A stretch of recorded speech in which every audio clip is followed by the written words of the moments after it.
Good Thursday evening and welcome to the NCWLIFE Evening News. I'm Grant Olson. Before we get to today's top news stories, let's head outside and take a look outside our weather window from this afternoon. And boy, what a beautiful day it turned out to be. It turned out to be much warmer than the National Weather Service thought, and warmer than I thought too this afternoon. That cold air is finally being scoured out of our valley. But this shot from Badger Mountain from our Sky-Fi tower camera there, looking back at Wenatchee, you can still see some of that stagnant air kind of hanging around, mainly because we have just had relatively no wind the past few days. But boy, those warmer temperatures were nice. As we get in tonight into Friday morning, a weak system will move through, bringing us a slight chance for showers, and after that moves through, we're going to see some windy conditions tomorrow afternoon. Wind gusts here in Wenatchee, possibly, I don't think it'll get above 25 miles an hour, but much stronger in our viewing area as you either go north or you go east. And we'll talk more about that weak system moving in tomorrow a little bit later on in your weather forecast. And now a few of the stories we're following for you tonight. Soap Lake Police have released video of a slow-speed chase last week that eventually resulted in the arrest of a 29-year-old Ephrata man. COVID-19 numbers in Chelan and Douglas counties were up again in the Health District's weekly thermographic that was released today. And massive get-out-the-vote efforts this year appear to be paying off, at least here in north central Washington. But first, we begin tonight. Investigators are still piecing together the details, but a man has been arrested for carjacking a vehicle at gunpoint Wednesday morning near Moses Lake and then leading deputies on a crash-filled chase. Kyle Foreman of the Grant County Sheriff's Office said at least 3 other vehicles were hit or forced off the road during that pursuit just after 8 a.m. Foreman said a man's vehicle was carjacked at a home in the May Valley area before a pursuit led to the suspect's arrest about 10 miles away on Road 6 Northwest. Nobody was injured and the suspect was arrested without incident. Foreman said he was still awaiting details on the circumstances that led to that carjacking. Soap Lake Police have released a video of a slow-speed chase last week that eventually resulted in the arrest of a 29-year-old Ephrata man on charges of theft and possession of a stolen vehicle. Kevin Goody is accused of stealing the vehicle about 8:30 a.m. back on October 21st in the 23,000 block of Road B Northeast. Soap Lake Sergeant Spencer Nulf joined Grant County Sheriff's deputies in the pursuit, which started on Road A Northeast, then headed on to Road 19 Northeast toward Highway 17. Speeds barely reached 20 miles per hour and covered only about a mile before deputies laid down spike strips that slowly deflated the stolen vehicle's tires. The pursuit ended and the arrest was made at Road 19S intersection with Highway 17. Well, COVID-19 numbers in Chelan and Douglas counties were up again in the Health District's weekly thermographic that was released today. The number of new cases per 100,000 population in the past 14 days for the two counties stands at 178.2. That's compared to 168.2 a week ago. The Chelan-Douglas Health District's goal is no more than 25 new cases over the previous 2-week period. Chelan County reported 14 new positive coronavirus tests today, and Douglas County 8. There are currently 3 Chelan County residents hospitalized with the virus and none from Douglas County. Well, massive get-out-the-vote effort this year appears to be paying off, at least here in north central Washington. Chelan County Auditor Skip Moore says by Wednesday morning, 53% of voters had already turned in their ballots ahead of next Tuesday's election. In Douglas County, Auditor Thad Duvall said about 50% of ballots had been returned by yesterday morning. Both elections officials said they expect up to 90% participation by Election Day. Moore said those sorts of numbers are unprecedented. We have not seen that before, the massive influx of ballots that we got so quickly. But based upon the environment nationwide, the concerns being brought up all over the place, Postal Service may not be able to get the ballots in, and those type of things. And then the other push by people saying, get your ballots in. It's going to be, don't completely trust the post office, which I don't agree with, but Could they be overwhelmed? Well, certainly. I mean, you could always get into that place. These guys handle a lot of mail all the time. I think in the big scheme of things, this is just a little blip on their radar as far as a crush, but it's resulted in a lot of people getting their ballots in early, which in Washington State's a wonderful thing because we can get them processed. You know, if we have that big dump of ballots near or right around Election Day, those we normally don't get into the results till the Friday following the election.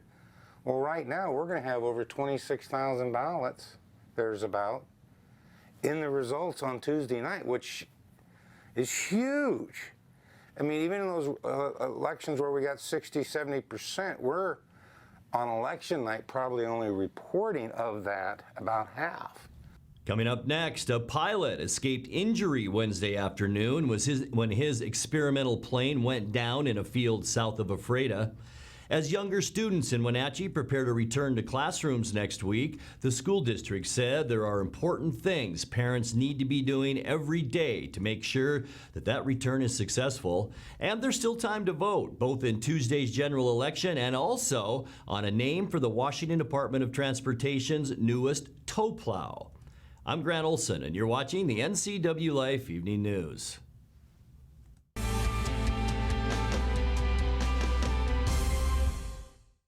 Bring the whole family up to Stormy Mountain Brewing and local public house in historic downtown Chelan. Applewood smoked brisket, street-style tacos, and our award-winning barbecue rubs and sauces. Our meals pair perfectly with our exciting lineup of craft ales, made right here in Chelan. We've got room for big groups, or give us a call for catering. So grab the kids and check out the fun at Stormy Mountain Brewing and local public house located in the heart of Chelan. Traditional values and innovation in honoring the life of each family we serve is part of the ministry of Heritage Memorial Chapel. Our staff is committed to walk with your family with compassion through this time of grief. We are here to help and here to serve, the right kind of help when you need it most. Heritage Memorial Chapel.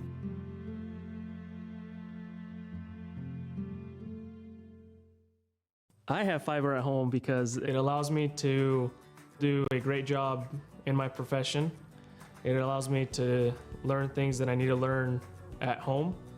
It allows my kids to hopefully one day be able to be educated because of what they learned online and what they learned from their teachers. And it allows us to have fun too as a family. And we're able to do a lot of things because of fiber internet. I'm Rudy, and my family learns with fiber.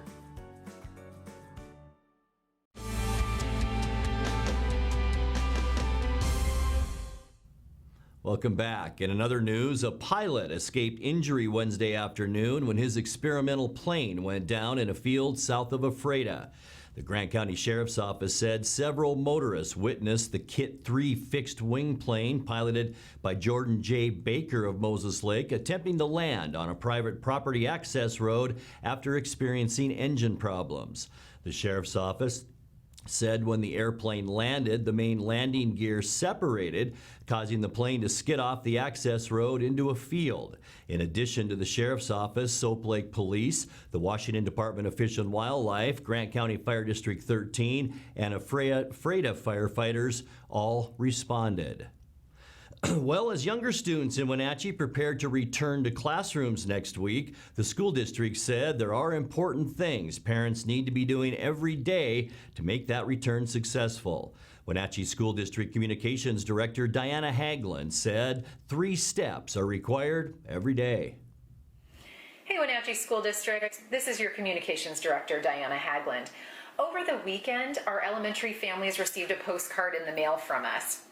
This postcard lays out 3 important steps for health screening that need to be completed before you send your child to school, especially for those pre-K through 2nd grade families who are getting ready to send their students back to the classroom on November 2nd. These are critically important steps. So I'm here to walk you through those. Step 1, complete the online health screener. This needs to be done every day before you send your child to school. The website is listed on the postcard, or you can scan the QR code with your smartphone's camera app. That'll take you to a website where you can quickly answer some questions. This is important for you to complete because this tells us whether or not your child has any symptoms related to COVID. It also allows us to make sure that we can contact trace in the event that there is an outbreak of COVID. The second step in the process is to complete a paper FastPass. Paper FastPasses will be provided to you at parent-teacher conferences. We'll give you a stack that you can complete every day. These small slips of paper have similar questions to what we ask in the online form and is a visual cue for us to know that your child's daily health screener has been completed online. You fill out the paper FastPass after you've done the online form and then send that to school with your child. You put it in their backpack. Just make sure you send it with them if they ride the bus, or bring it with you in the car when you're getting ready to drop off your child. You can hand that to staff that are waiting at the building. The last step in this whole process is we will be doing a temperature scan when your child arrives to school to make sure that they don't have a temperature or other symptoms. Once they show that FastPass, that tells us that they've completed the online form and that they're ready to go. So we'll allow them into the building and we can safely begin hybrid instruction.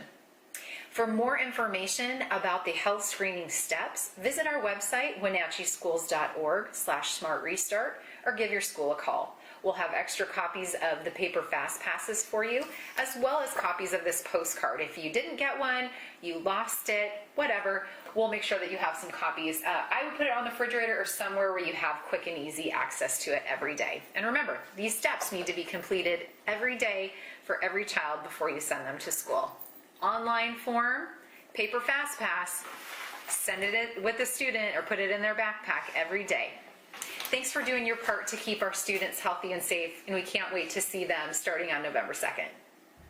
And before we go to break, there's still time to vote, both in Tuesday's general election and also on a name for the Washington Department of Transportation's newest tow plow. WSDOT-East earlier asked for suggested names for the plow and now is letting people pick from the finalists on its Twitter page. Among the candidates, are you ready?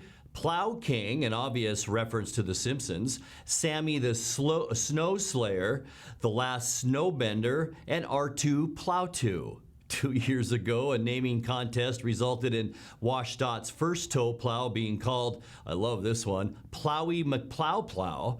The state says a single tow plow can clear snow from roadways as fast as 3 regular plows. And now you know. You're watching the NCWLIFE Evening News. Coming up next, tonight's featured story and your complete local weather forecast. That and much more still to come on the NCWLIFE Evening News. Please stay with us.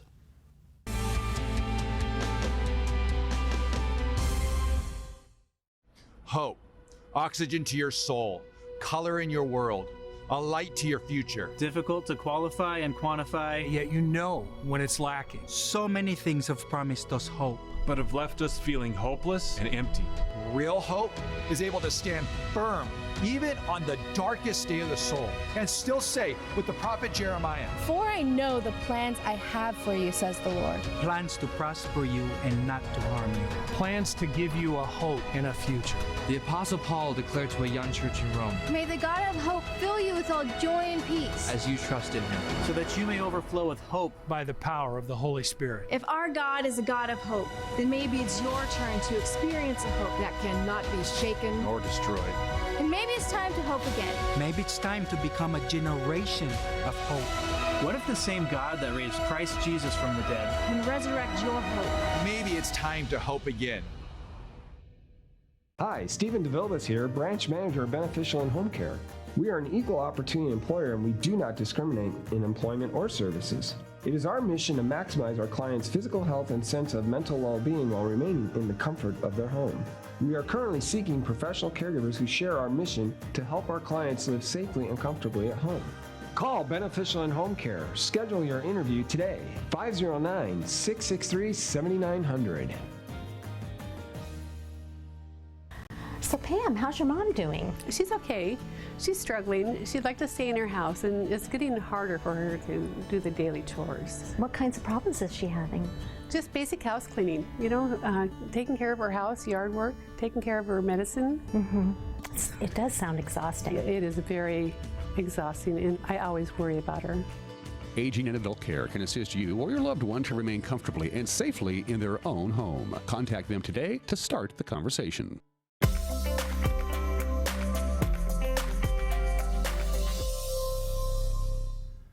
All right, time now for a check of your North Central Washington weather forecast. And boy, what a gorgeous day it was out there today. This looking back at the Wenatchee Valley from our Badger Mountain Sky-Fi Tower camera. And you can see some of that stagnated air that did hang around still a little bit today. The top came off the lid of our inversion though, and that allowed some scouring out of that cooler air. But with the calm winds, still some of that air hanging around. But boy, it was a nice one today. Unofficially, our high temperature this afternoon. How about that? Near 60 degrees today. It warmed up nicely. 53 is where we should be. 38 was our overnight low temperature this morning. 37 is normal. 68 our record high. That was set back in 2012. And check out our record low, 20. That was set just last year in 2019. Don't remember that one. Sunrise this morning, 7:41, and the sun will set tonight at 5:47. Let's take a look at how your Friday shapes up, and things will change a little bit for our Friday. We talked about it at the top of the newscast that a weak storm system will move across southern Canada. That could bring us some morning showers with partly cloudy skies in the afternoon. Nice mild temperatures tomorrow, but the wind's going to come up. In fact, over in the Columbia Basin, we could see winds around Ephrata and Moses Lake around 30-mile-an-hour gusts. Not quite as strong back west. 56 tomorrow in Entiat, 57 in Wenatchee, and 55 the high temperature tomorrow for you folks at Lake Chelan. Tonight, surface loop, not going to see a whole lot happening. Cloudy skies as we make our way through the night though, and then we have about a 30% chance for overnight showers. I think that will be primarily around 4 or 5 o'clock. That's mainly because of this area of low pressure and its associated front. It will slide through the state as this low pressure system continues to move to the east, and then by Friday we're going to see a steady wind, 10 to 20 miles an hour. A morning shower not out of the question. Warm temperatures too, but you can see the shower activity as we make our way through the day on Friday. As we get into Halloween Saturday, things really get nice. We'll see mostly sunny skies, big dome of high pressure up and over the Pacific Northwest, and that means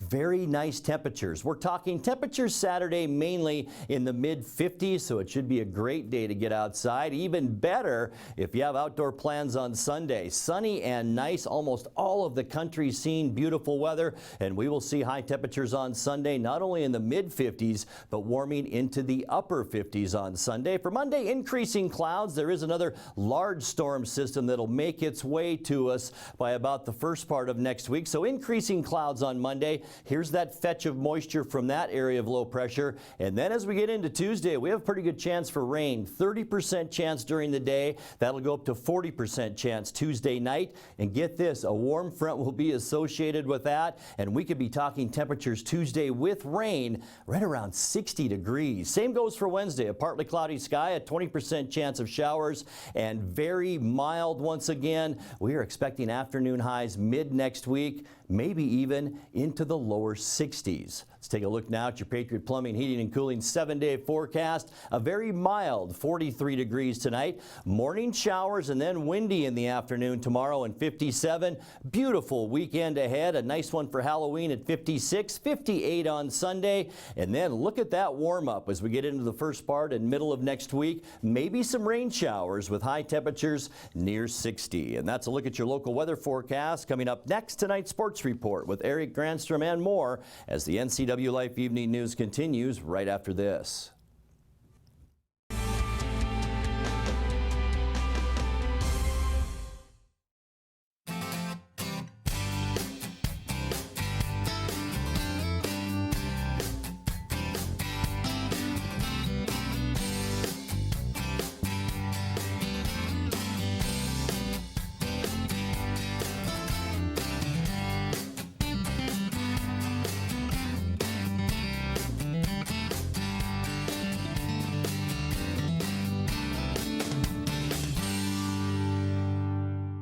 Here's to 5 billion miles of amazing. 5 billion miles of... This is so cool. 5 billion miles of helping you stay safe. 5 billion miles of passing the pump.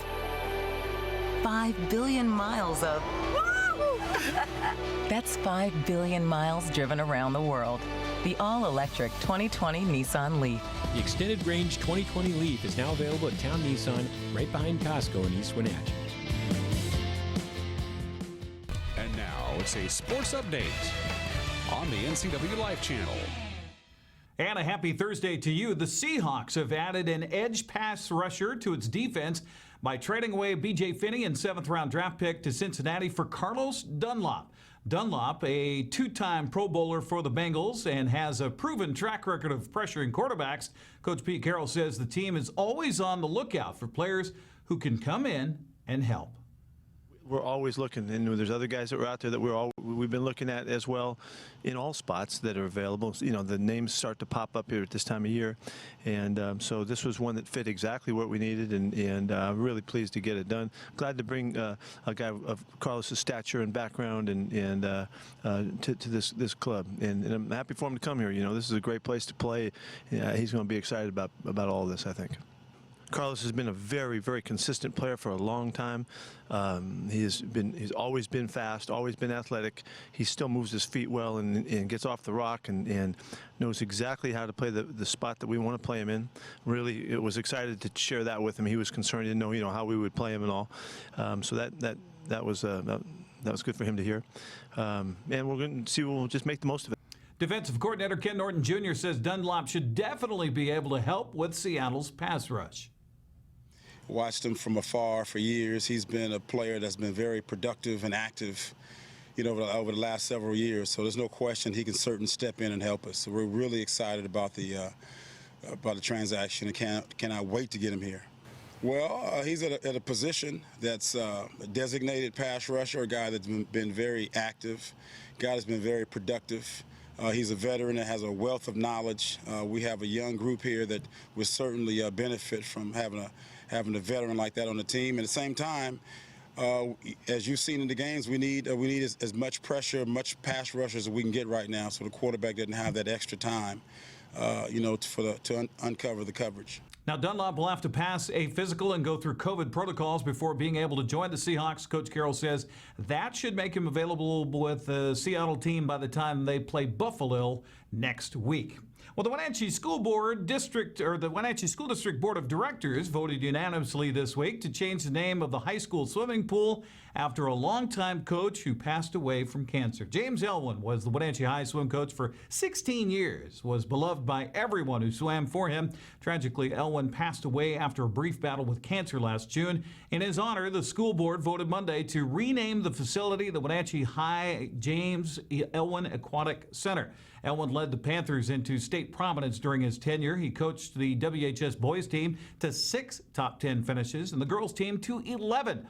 While his overall coaching record of 198 wins, 23 losses, and 1 tie is impressive, it was his lasting impact of compassion, care, and getting the most out of kids that meant the difference. The James Elwin Aquatic Center will be officially dedicated at a later date when COVID restrictions allow.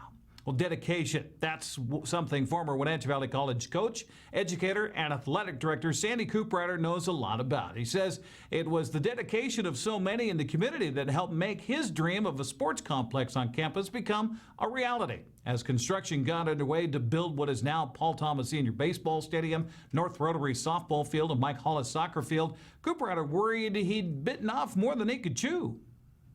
I called all the construction companies, anybody that could bring some equipment out. We're talking D10 cats, we're talking excavators, big ones, we're talking front-end loaders, 4 cubic dump. And so when they all arrived, I've never been a general contractor before, but all of a sudden I had to be one. So they came and I said, okay, let's take the 2 D10 cats. Let's push all the felled trees all the way over to 9th Street and make 3 different piles. It took us about 4 days, and then we had an engineer come out, we had a surveyor come out, and they started plotting and doing whatever we need to do with the laser level. And so the idea is we're going to push all the dirt, which was the 14-foot high elevation here, all the way to the east. So we're going to continue to push the dirt towards the east end of the field. So it's a total of 7.5 acres. And so the 2 D10 cats started pushing dirt, and at the end of 1 week, almost 7, I think 8 days during the week, 8 business days, we pushed 50,000 cubic yards of dirt to the east. During the 2-year process of building the outdoor complex, Ephrata was also busy indoors, finishing a weight room and racquetball courts. Paul Thomas Sr. was a major financial contributor to the courts. Ephrata says Thomas happened to be looking at the progress on the sports complex, and his love of baseball kicked in. So as we're dedicating the courts, Dalton was saying, "Hey, Dad, Sandy's building a baseball field out here." He said, "Well, let me see it." So we go over to where the end of the door is and on the north end of the gym. He looks out and he says, "Well, that doesn't look like much of a baseball field to me. It looks like a bunch of dirt." And he says, "We need to help Sandy. Let's give him $400,000. And so, right there, I'm sitting there going like this, and Dalton goes, "Dad, we need to talk about this." Okay. Because he was an avid baseball fan. In his den, he had multiple screens, television screens, and he had almost every single baseball game on, and he would watch them all the time. He passed, okay, and I went to the funeral, and, I got Dalton said, "Hey, come here, Sandy, I want to talk to you." And after the funeral was over, says, "Give me some ideas of what you need and the cost. You bring it to me, and we'll talk." And so I did that. I put together a list, and I gave it to him. And he said, "Let's finish this, and then if you need more, come back." And so I finished that, and I came back. And I finished the 3rd segment, and I came back. And he continued to support and make this happen. First baseball game at Paul Thomas Sr. Stadium was played in the spring of 1995. Ephrata says, to his knowledge, this is the only project on a community college in the Northwest to be completely funded and backed by private contributions and volunteer labor. After 44 years on the job, Sandy Ephrata has developed an approach to work and life that's worth sharing. We'll have more on that tomorrow. Hockey night kicks off our week of sports here on the NCWLIFE channel. Coming up tonight, game features Wenatchee Wild and Penticton Vees from last December. Puck drops at 7 o'clock here on the NCWLIFE channel. Big 9 football tomorrow night has Eastmont hosting Moses Lake at 6:30. Then on Saturday, Moses Lake and Eastmont girls soccer at 2, followed by Les Schwab night at Wenatchee Valley Super Oval at 6. That's sports. I'm Eric Grandstrom. Grant, back to you. And thank you very much, Eric. And now let's check in with Dan Kuntz for a look at what's coming up tomorrow morning on Wake Up Wenatchee Valley. Dan? Thank you very much, Grant. Tomorrow was Friday, the last Friday in October, and each Friday for the last few weeks we've been airing during the interview portion of Wake Up Wenatchee Valley the video updates from Dr. Malcolm Butler from the Chelan Douglas Health District, and we will endeavor to have that very important update on all the local happenings COVID-19 related from a local perspective. But Dr. Butler will have that for you tomorrow on Wake Up Wenatchee Valley. Your weekend weather forecast, as Grant mentioned, sunny. Looks very nice indeed for the upcoming weekend. We'll have sports and everything you need to start your weekend live and local, and that would be Wake Up Wenatchee Valley with yours truly, Dan Kuntz. We'll see you tomorrow morning live at 7 a.m. Grant, back to you. Thank you, Dan. And that's going to do it for our newscast tonight. For more on these stories and other news from around North Central Washington, you can find us on Facebook or our website at ncwlife.com. And remember, if you see news happening, we'd like to hear from you. You can send us an email at news@ncwlife.com or give us a call at 888-6295. I'm Grant Olson. Thanks for joining us. Have a great night.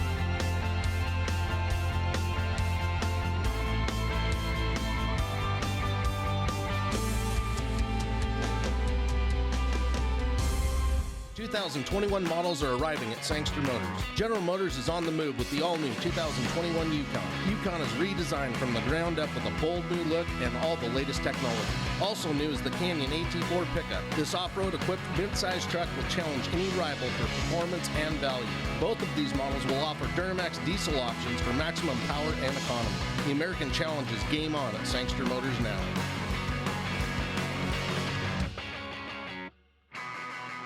Hey everyone, Fletcher and Amy Ellingson here from Live It Up.